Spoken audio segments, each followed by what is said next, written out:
building a better Bay Area for a safe and secure future. This is ABC 7 News.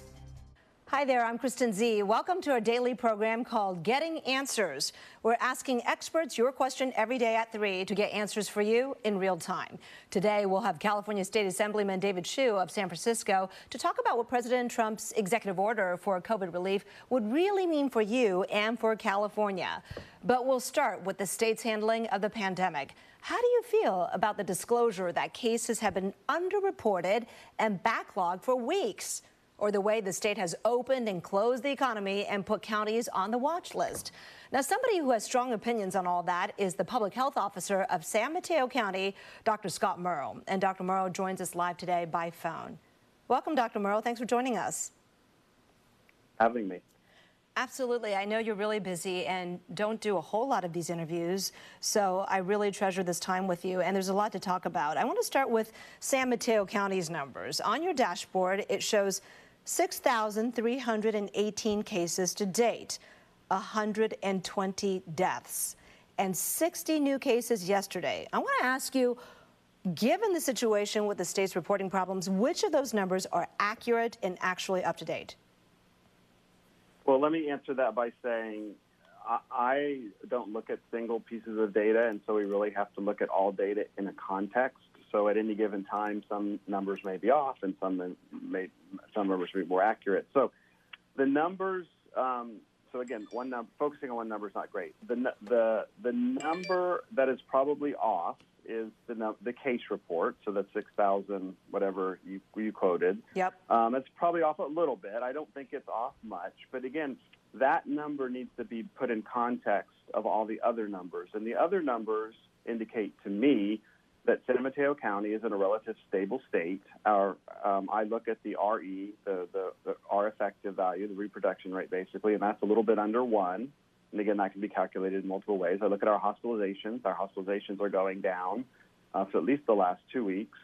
And I do look at deaths. And our deaths have been relatively stable. We do have 120 deaths approximately. And we're having on average, one to two per week, and that's been pretty stable too. Most of those deaths actually occurred in skilled nursing facilities at the beginning, in March and April. So since then, we've only had like 40 deaths outside of skilled nursing facilities. So it's actually pretty low. So overall, it sounds like you're saying the picture is, I don't want to say rosy, but it's stabilizing. It's stabilizing, you'll say, right? Yeah, I think we're in a steady state, and I really think that's the best we can do. I think some people want us to do everything possible to drive the transmission to zero, and it's just not possible. And so we're going to have to figure out how to live with this and get on with our lives and reduce deaths as much as we can. But I think we're doing probably as good as we possibly can do, given the circumstances. I want to dive more deeply into this opening and closing approach with you, both in terms of businesses and schools, so important to those of us who are parents, in just a second. But I got to ask you, when did you first find out that there was a state computer system glitch and that there was a backlog in reporting cases? And then what was the impact on you as a county once that became apparent? I think I found out about when you all found out about it. I don't know the exact day, but it was. I did not find out about it earlier than you all did. So whenever the public knew, I kind of knew. The effect in the overall response is not much. It does impact our ability to do contact tracing, which is one of the elements of what we're trying to do to prevent the spread of the disease. So obviously, if we don't get the case, we can't do the contact tracing. The other thing that's probably affecting that more than this is now the delay of the testing results. And so our average testing results is not getting to us for 4 days. And once, that's getting to be too late to do anything. So there's a bunch of things going on that make contact tracing difficult. So I think this is the part that confuses us, because we always thought that you supplied your local data to the state. But now it's sounding like the state actually hands you batches of data. Is that right? Yeah, data comes to us in multiple ways, but the main reporting source for laboratories, anyway, is CalReady, which is a state system. And so we kind of get notified simultaneously, both the state and the counties, through labs. If it's reporting through labs using a state system. Gotcha. So during this time, didn't they hand you data in the form of spreadsheets, and then they included apparently other states' data? Yeah, no, what happened is we typically get it electronically, and then when this glitch happened, they began trying to figure out different ways to get it to us, which would be having the labs, like the big labs, directly report to the counties, which is not a good process because there's all sorts of things behind the scenes that duplicate data. And so, yes, we did get that, but I think they fixed the main problem, and so we're not having to do that anymore. But yeah, right. we did cases from other states, and that takes a lot of time, and like that was not a good process. But yeah, I think it's mostly fixed. I think so. Well, Dr. Mark Galley, the health secretary, and also Governor Newsom in today's briefing did say that they were catching up over the course of the next few days, and by Wednesday, hopefully you'll be all caught up. But I also want to ask you, Dr. Sonia Angel, the state's public health officer, resigned last night. Is that the right move in your opinion? I have no, I don't know what would happen. I don't know what happened there. So I don't know. I don't think it's great. I mean, I don't think it's a good thing at all. I don't know the reason for it. So yeah. All right. Well, not too much reason given by Newsom today, except to say that responsibility was taken. But I want to ask you, even before this data underreporting, even before this happened, you've been critical of the state's response. Your county was, of course, the last one to land on the state's watch list just a couple of weeks ago. And then at that point, after 3 days, you had to shut down indoor businesses. And you issued a statement a few days ago apologizing to those businesses. I want to just pull up this one quote. I feel the state has made the wrong diagnosis, you wrote, and therefore is prescribing the wrong treatment for San Mateo County. Can you explain that? Yeah, like I said, I believe we're in a stable state, and the framework that the state is currently using was actually a framework that was originally developed for reopening. So these were the criteria. And there's lots of reasons in the statement, which you can read because it's complex, but there's lots of reasons why numbers that work at the state level don't work at local levels. We have smaller numbers. And so I guess the biggest problem I have with it doesn't look at the context of the situation, the gestalt of what's going on in a local jurisdiction. It just picks a single number, which could be inaccurate, and then just says, well, this is going to happen. And I think the mistake was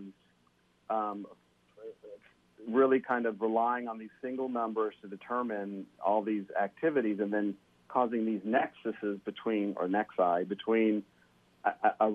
what an intervention is going to be and the actual number. So hopefully they'll change that over time because it might work at the state, but it definitely does not work for us. Yeah. I mean, you also call the framework brand new, arbitrary, and constantly changing. You were referring to the state, putting counties on the watch list and then determining what closures had to happen. So I got to ask you, if you don't think that is the ticket, right? If you don't think closing the malls or the indoor gyms or restaurant activities in your county, if that's not the key, I guess, to slowing or stopping transmission, what do you think will? And I guess the first thing you have to answer is, where do you think the transmissions are happening? Well, yeah, so if you look back on my July 20th statement, I think it's pretty clear what's going on. One is this is a very transmissible virus. It finds its way to spread. If you give it, an inch, it'll take a mile. And it certainly spreads in households and indoor environments pretty easily. But the big issue is kind of fundamental structural problems of the U.S. economy when we have so many people who live in economic desperation. They're not paid a living wage. They're living paycheck to paycheck. They have no, health care. They have no sick leave. They have no wage protection programs.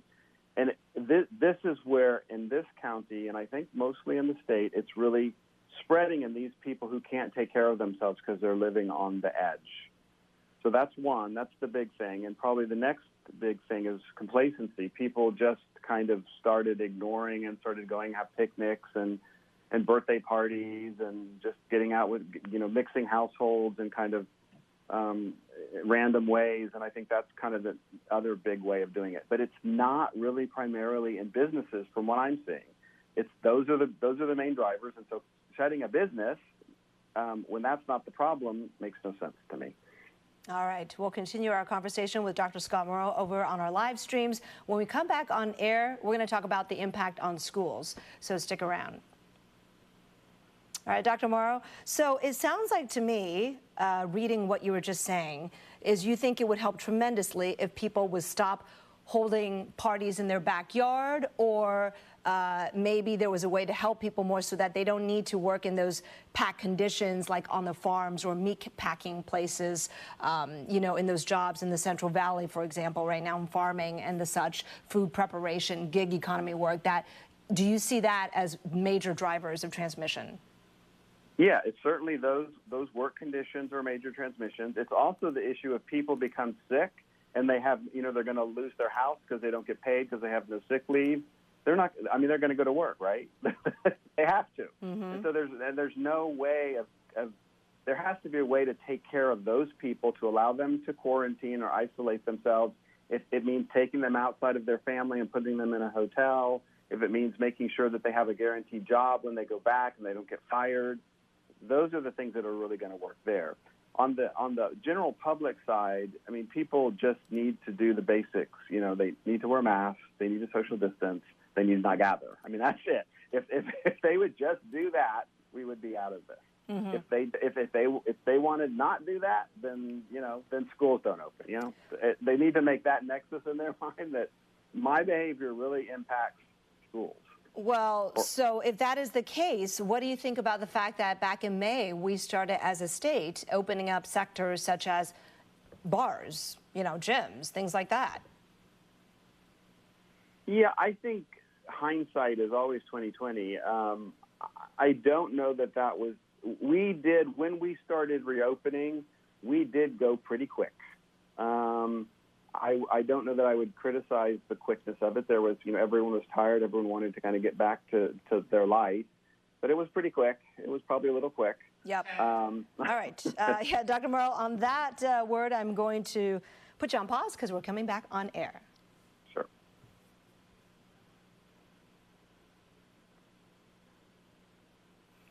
All right, we are back with San Mateo County's Public Health Officer, Dr. Scott Morrow, joining us today by phone. We were talking earlier about the state's underreporting of cases and test results because of that glitch problem that is currently now being fixed. But Dr. Morrow, I got to ask you, it seems like this comes at a really bad time because if you want schools to reopen, right now we've put that whole taking counties off the watch list on hold because of this underreporting and this system glitch. So at a time when you need to know accurate data to determine if kids can go back to school, you don't have the data.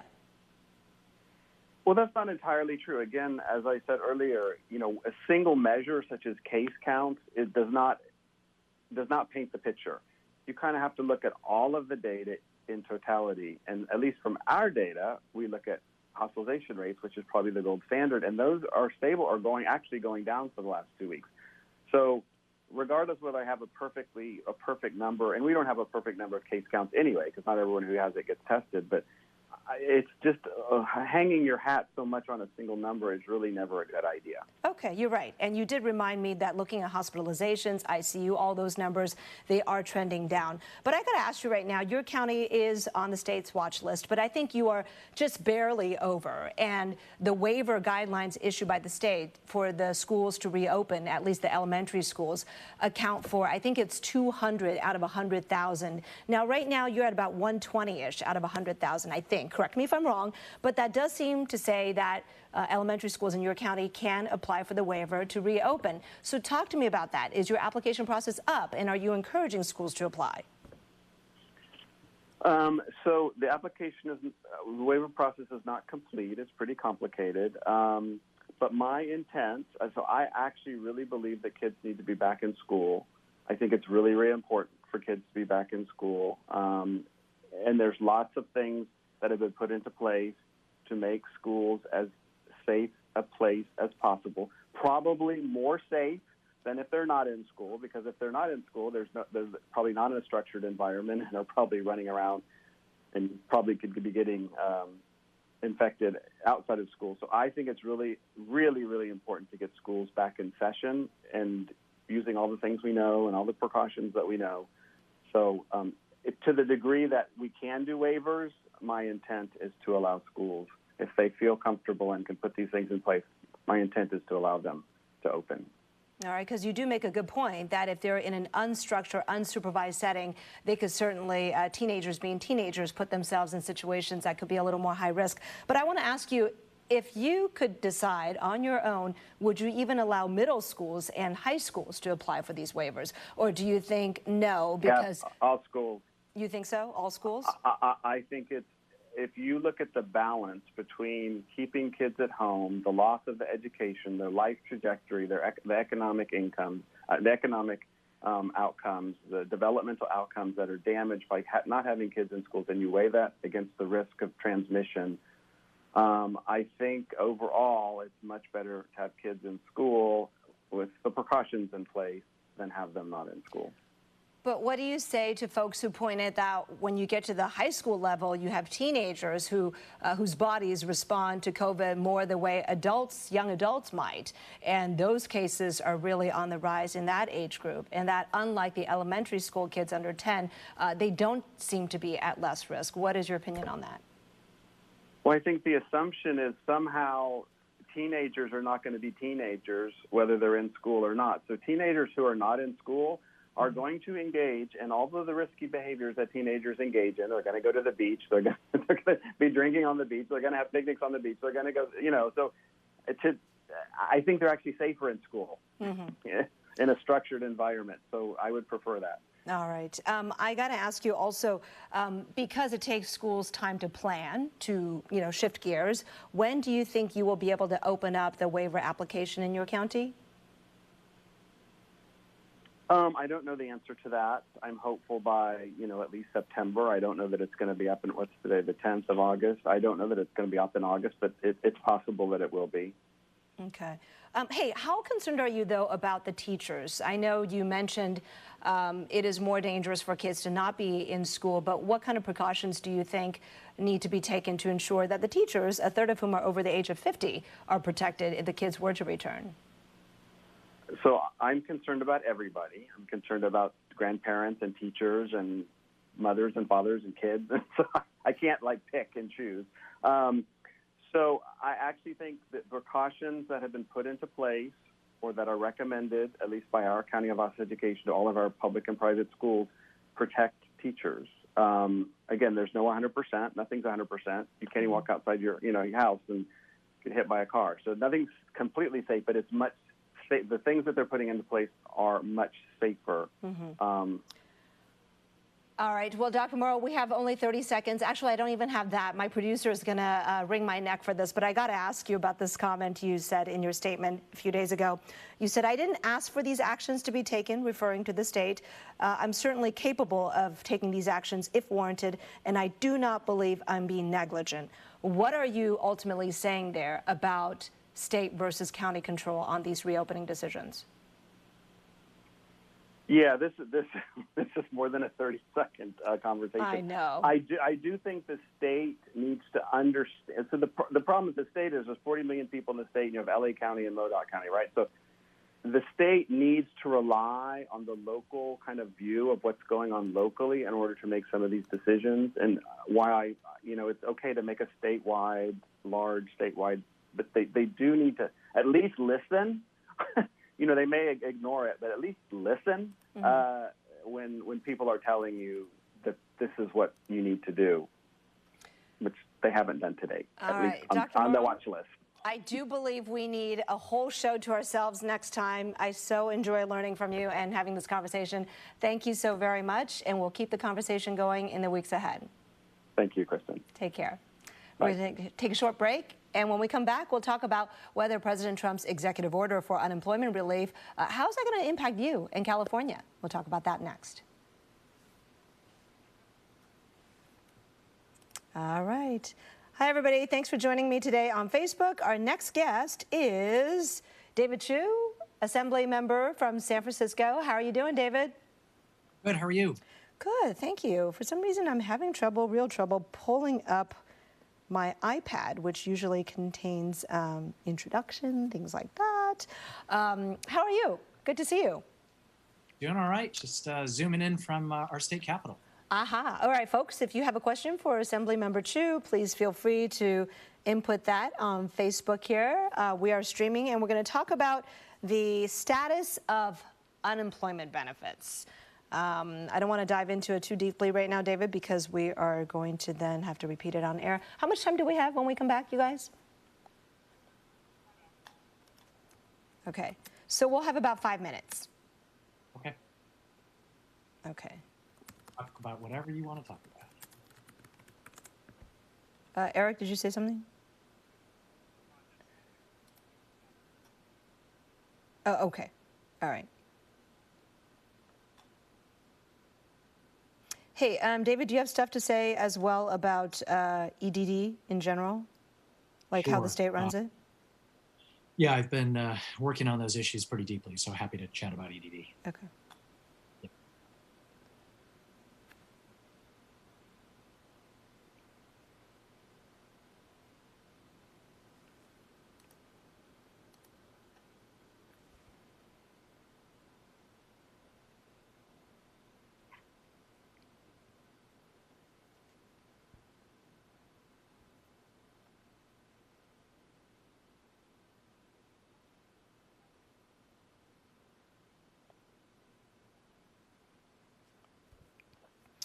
And we are back. President Trump signed several executive orders over the weekend.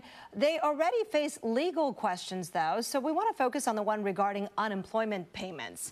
As you know, there was $600 extra under the CARES Act, but that expired at the end of July. So President Trump says this is a $400 a week payment that he's signing, compared once again with the $600. But states, including California, will then be covered or asked to cover 25%. So the question is that feasible? Governor Newsom said earlier today at his briefing that it is a nearly insurmountable hurdle. So joining us now to talk more about this is California Assembly Member David Chiu. Good to see you. See you too. I want to start with this, Assemblymember Chiu. You've been pretty vocal about needing to ramp up support or continue support for unemployed Californians. You know, even without this executive order, I think you've been highly vocal about what the state needs to do. What is California's role right now and what we need to take care of in terms of EDD to help people right now? Well, given in the last 4.5+ months, we've had millions of Californians who, because of the pandemic and shelter in place orders and the fact that so many folks have lost their jobs or lost income, my office and every legislative office in the state, we are getting calls every hour from constituents who are depleting their life savings, going into extreme debt, having trouble putting food on the table or being able to pay the rent, in part because they can't get their unemployment check. And there's been an incredible challenge with this unprecedented level of need for the department in the state that is working on this to get checks out in a timely way. But this certainly hasn't been helped by the failure of our president and his Republican allies to understand the plight that our Californians and Americans are facing, and being able to come to an agreement on what's it going to take to help folks get through. And certainly the announcement a couple of days ago did not help. Well, I was going to ask you, the executive order means the state, California, would have to pay. So out of the $400, $100 would come from California. Does California have that money? Well, one thing I should mention is President Trump simply announced that this was going to happen, and it's very likely that his announcement is probably unconstitutional. To be able to decide what happens to unemployment should have been an agreement that was agreed upon with the legislature. So that's one set of problems. But your question, what Trump said, which was unprecedented, was he said that states are going to have to pick up a portion of the tab for unemployment checks. And in the case of California, that would literally mean to the tune of about $700 million a week. And that would have come out of what? The COVID funds that the federal government gave to the state, right? Well, we don't know where it would come out of. And given that we are facing a $54 billion budget deficit in California that we just spent a number of months in Sacramento to balance, what the governor said earlier today is what I would say, which is we don't know where this money would come from. Unlike Washington, D.C., the federal government, which literally can print money, we were $54 billion in the hole. And so we've had to massively cut back on all sorts of areas in order to balance our budget, and we just don't have additional billions of dollars to be able to afford this. Haven't you already cut funding to higher education and furloughed a lot of state workers? we have cut across the board in so many areas, education to healthcare to our social safety net.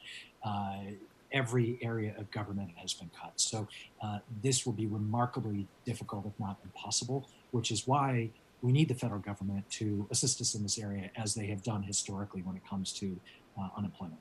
Yeah, and the legality issue aside, isn't there also the concern that if this is coming from Homeland Security funds with a cap of $70 billion, really, do you have any sense how long that might even last, even if they wanted to distribute these funds in the form of $400 per week checks to Americans?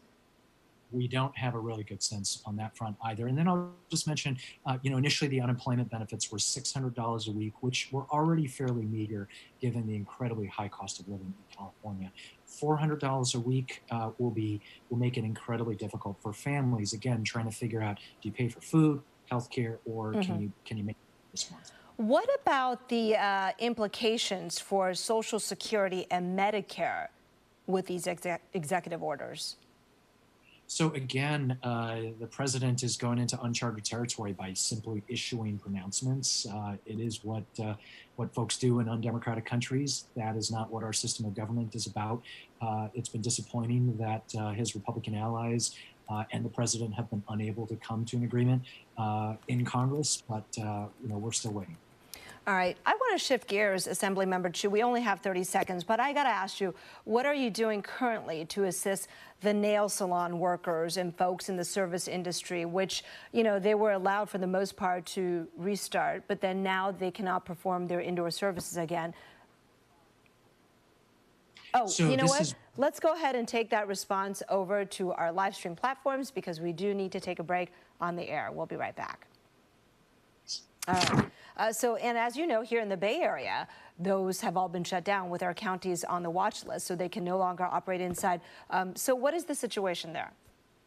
So appreciate you asking the question. As you know, months ago when the nail salons were shut, as the chair of the API Legislative Caucus, I asked the governor and his team to work with the industry to get them reopened again, given the public health issues and public safety issues. So they were reopened for a period of time. But what we've discovered in recent months is it's been incredibly difficult for these operators to operate, particularly oftentimes outside. So we are again engaging with the administration on what sort of health and safety rules could we put into place so that customers and workers are safe, but still being able to provide these services, which are obviously critical to helping to keep our economy going, to help a lot of struggling immigrant workers and families be able to make it and provide the services, but do it in a way that's safe. Yeah, I don't know if you heard the interview right before you came on. I was talking to San Mateo County's public health officer, Dr. Scott Morrow, and he really did not feel like the data shows it is in businesses such as that one, the nail salon industry, where the transmissions are really happening. And, really the key for all of us is to not put ourselves in those backyard parties or large gatherings without masks, without protection, and, that the approach to closing these particular businesses, the data, doesn't really make it understandable why that is the case, is his opinion. Yeah, and listen, we all have to be safe. We all have to be in safe environments, although I will point out, I am not aware of this. Somehow COVID-19 spread is happening in nail salons. To your point, it's happening where there are groups of folks, typically 20, 25 people coming together for a party or for some family gathering. That's where people are most at risk. Everything about the nail salon industry, they are putting into play very significant public health and public safety practices to ensure that. I was about to call you a doctor, Assemblyman Chu. Thank you so much for your time. I'll see you later. And we are back. We have some breaking news to tell you about from the White House. We're seeing a senior official tells ABC News there was a shooting outside the White House on 17th and Penn. That's Pennsylvania, of course. President Trump was rushed out of the briefing room by Secret Service. The suspect opened fire on a non-White House employee, and that suspect, we're told, is in custody, and President Trump has returned for the briefing. Of course, the story will be updated throughout the night, so you want to stick around for world news tonight as well. Thank you for joining us on this interactive show, Getting Answers. Today, we talk with San Mateo County's public health officer, Dr. Scott Morrow. He took a strong stance that kids need to return to school as soon as possible. It is safer for them there. He's certainly open to elementary school waivers. We will be here every weekday at 3 o'clock on air and on live stream answering your questions. Thanks for joining us. Take care. All right. Thank you, Facebook friends. Thanks for watching today. I'll see you back here tomorrow.